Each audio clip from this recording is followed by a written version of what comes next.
All right, so it was suggested to me by multiple people that record my thoughts about having cancer. So I don't really feel like the type of person to sit in front of a camera and do a vlog. That's not me. So I'll just do this as kind of like a little chat while I play a game. And just gonna change some options here. So yeah, about a month ago, I got the results back from a colonoscopy where they found a tumor in my beehole, up in my rectum, and they took a biopsy and tested it and found it was cancer. And that kind of kicked off a bunch of other tests where I just did like blood tests to see if there were like antigens in my blood that would indicate that cancer would be spreading. I'm not gonna mess with this now because I can't think about that and talk at the same time. And the blood tests looked good that cancer wasn't spreading. And then from there, did a CT scan, which indicated that it didn't look like the cancer. There didn't seem to be any other tumors in my body. Also did an MRI. I did end up doing 2 pelvic MRIs because one, I should back up. I had no script for this, so it's going to be kind of all over the place. The first place that I'd been getting, like treatment or care from, I decided to switch places and go to a cancer institute, someplace that was specialized in fighting cancer. So I ended up getting 2 MRIs because the first place that did an MRI, the second place, the Cancer Institute didn't like the resolution on it. So they wanted a more detailed one. So CT scan, 2 MRIs, blood tests. I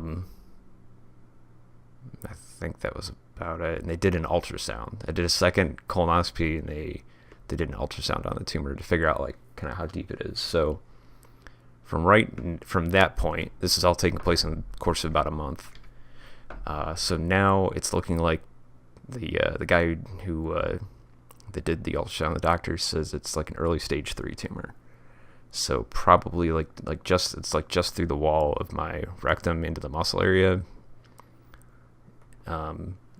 So basically, I think the procedure is gonna do chemo and radiation as of right now to kind of shrink the tumor down, and then gonna probably cut out part of the rectum that's affected and all the lymph nodes around it, just to make sure like if it's gotten into any of the lymph nodes that we remove those, so it doesn't go like trying to spread because that would be bad. It's not a good thing. So that's kind of like where I'm at right now, and it's pretty weird because I'm pretty young. Like I'm 31 years old, and the way I found this out was I actually was having blood in my stool, and I thought, it's one doctor's opinion, it's probably just hemorrhoids, blah blah blah. Give it 6 months. Waited a little longer than 6 months. Honestly, I should have just gone ahead of colonoscopy like right away, to be honest. So if it does happen to you, get yourself checked out. Don't be like me and wait like 8 months to have a colonoscopy.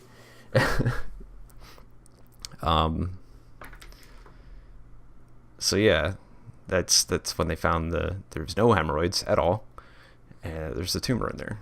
So that's how I found out about it. And I'm 31 years old, so I'm pretty dang young.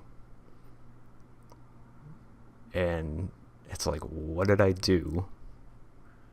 It's like the first feeling. It's like, what did I do to cause myself to have a tumor? Well, I'm a pilot, and I've also, run some radioactive cargo. Maybe that had something to do with it. Maybe I ingested something that like got into there and triggered it somehow. I don't know. But as of right now, it seems like this is going to be treatable. The other question is after they cut it out, will I lose like control of my, like bladder control and stuff? I'm hoping not. I mean, that would be ideal, is if they could just, cut it out, stitch it back together, stitch the rectum back together, and then go on with life from there and just keep a closer eye on things for the rest of my life, basically. And it's pretty weird. It's a weird feeling. Most days I just, keep myself distracted, play video games, talk with some friends. It's both, people that I only know online and people I know both online and in real life. And, know a bunch of good people that I can just kind of hang out with and not think about it and try to keep my stress levels down, basically. And there's times where, like, I forget it's a thing for hours at a time, which is probably good, I think, because it means I'm not worried about it. I'm not getting as stressed about it. It's really weird. It's hard. It's a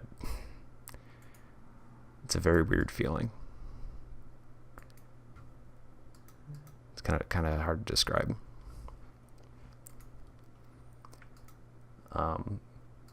But yeah, I guess that's kind of the main gist of things. That's where I am at right now, and this is what day is this? This is the 14th of April 2019. So I've known about this since like mid-March, roughly. So it's been about a month. Oh, and on top of that, I dislocated my shoulder like really bad the Monday after I found out that Friday, and then that Monday while I was at work holding up a cargo door on the airplane, I dislocated my shoulder so bad I had to go to the emergency room to get it put back in, and that was some of the worst pain I've ever felt in my life. It sucked.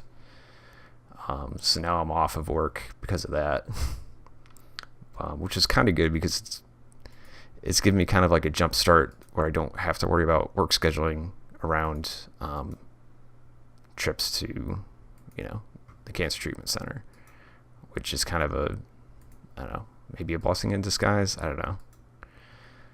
So on top of the surgery for, the surgery and chemo for my cancer, I'm going to have to get my shoulder worked on too.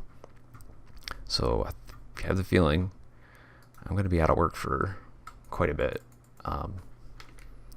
But I'm kind of lucky, I guess, because I saved up plenty of extra money, like enough where I was thinking about maybe putting a down payment on a house. But I've got money to be able to cover all these medical bills and stuff, which I'm really thankful for, because not everyone can say they can do that, especially at my age. Like, I have no other debts right now, which is not the norm, I think, for someone my age, because, people got school debt and other stuff. So I consider myself kind of lucky in that respect. And it's kind of an advantage where I'm not worrying as much about money. I'm still like, trying to be conservative about it, but it's not, an extra stress on top of all this other stuff. If that makes sense. So yeah, it's a little scary. It's a little weird. But I'm just kind of dealing with it, and that's something else that people kind of like notice is I don't think my demeanor's changed very much, like with how I interact with people online. And they're like, how can you be so calm about this? Like that's something someone asked me. And I was just like, I don't know. It's a thing. What am I gonna do about it? Just gotta take it one step at a time, and that's basically all you gotta do. Because it's like we don't have the point where our medical technology is developed that we can just like boom magically get this taken care of. There's a process to go through and steps to take at this point, and none of it's 100% guaranteed, but technology is advancing every day. So if you're in the same situation, don't give up on it. You never know.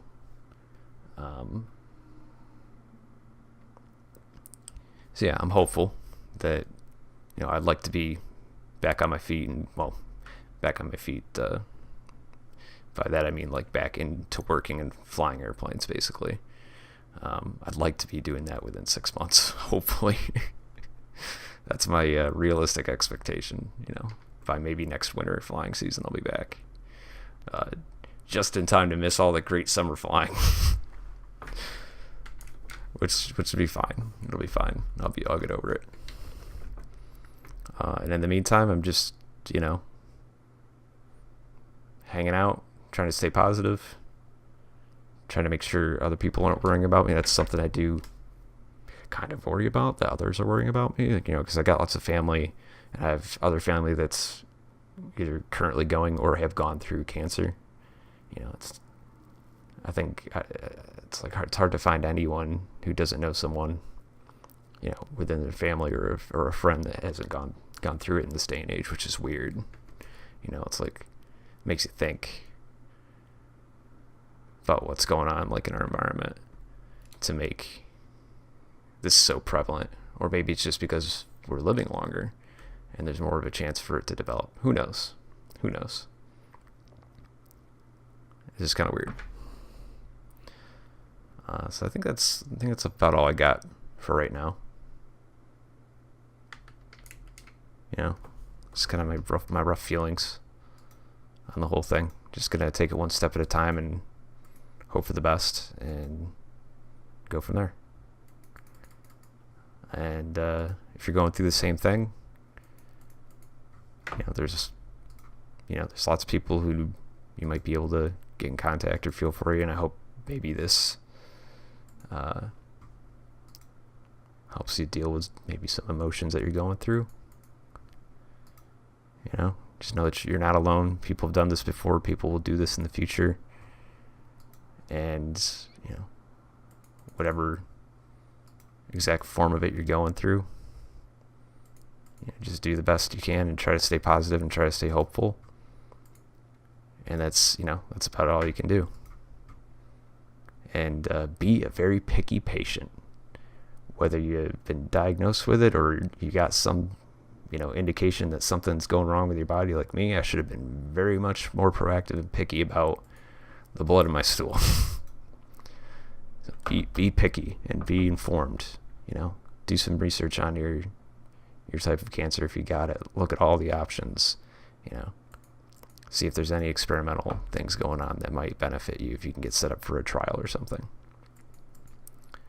And if you are watching this and you know someone who's going through it, best thing you can do is just kind of be there and try to be a source of normalcy, if that makes sense. Because for me, I don't want people treating me different because I have a tumor in my beehole. You know what I'm saying?